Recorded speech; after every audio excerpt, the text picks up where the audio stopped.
So you've worked on Killzone 2, Killzone 3 on PS3, right? Yes. And you started as an artist, and then you transitioned into the management department. Yeah. So was that kind of like, was the management department always an option for you, or is like a surprise offer? Like, oh, I never done that before, but I guess I would try. Yeah, it was a surprise offer. Completely Surprise.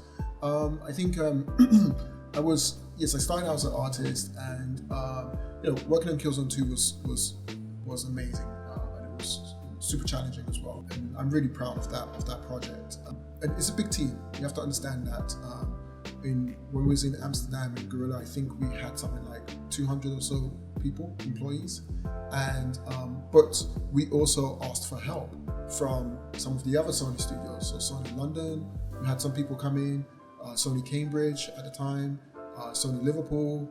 We had quite a lot of people come in to just help support us to get this game finished. So I think in the end, the game is like something like 400 plus people working on the game, and we were outsourcing as well.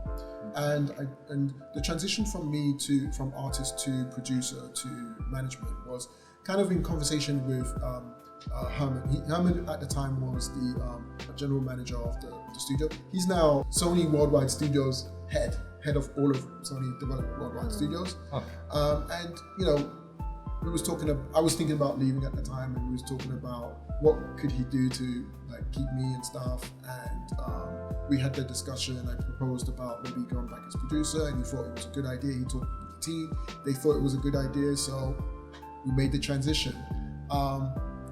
It was a learning experience.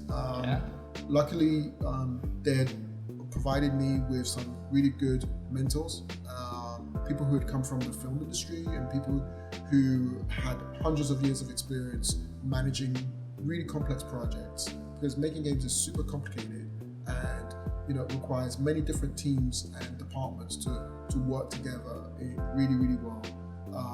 Programming, engineers, animation, concept art, writing, story, music, effects, all of that stuff, right? They all need to kind of work together, and it's super complex what you're trying to do.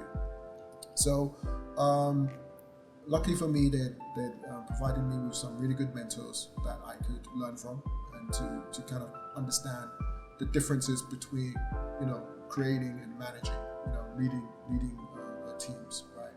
And those are some very big differences and big challenges. Just because you're good at creating something or you've got a lot of experience doesn't mean you're going to be a good manager. I can tell you that right now. Yeah. Some people have this false idea where they think that if you're a really great programmer or a really great artist, that means you're going to be a really great manager. It's not the case.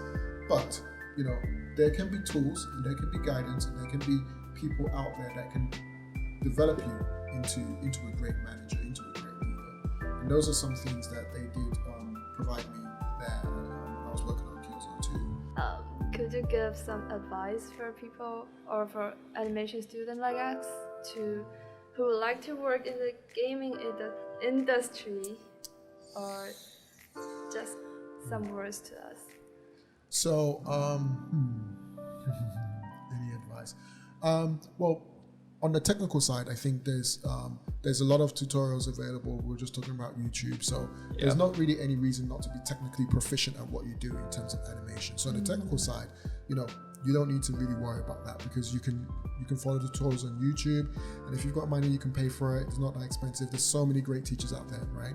So I think that the main thing that I would advise them on is to really focus on trying to showcase the personality and the character of whatever you're animating, or the story in the animation itself. Like, focus on that personality, try and get that to come through.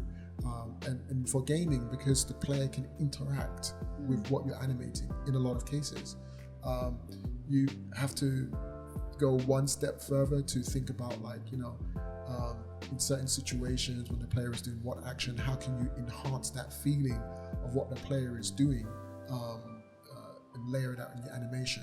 And last but not least, don't be afraid to cheat. You know, a lot of times, like the animation or what you're doing in games is all about smoke and mirrors, right? You know, hiding like holding it up with pen and paper tapes and stuff like that people won't notice. Like, don't be afraid to cheat. Sometimes you don't have to do everything the perfect way, but as long as the player doesn't notice. Then it's okay. If the player doesn't notice and they're having a great time, it's okay. It's all it matters. Yeah. Because sometimes you might do an animation, it looks great from your perspective, and you turn around and it looks really, really good. But when the player's playing in the third person, they might not see those elements, and you might need to exaggerate certain things. So when you do the animation, it looks weird, but from the player's perspective, it actually looks okay. And it takes tons of work. Oh yeah. I mean, you know, you can do a quick first pass, right, and then just kind of get it in, play around with it, see how it looks. But the last 10%, you know, that last 10% is always, that polish is always going to take a long time, and sometimes you can't finish that polish because you run out of time. You know, you run out of resources for whatever reason. But as long as you kind of get, like, you block in the essential elements that they're trying to communicate, I think you're already on to a good path there.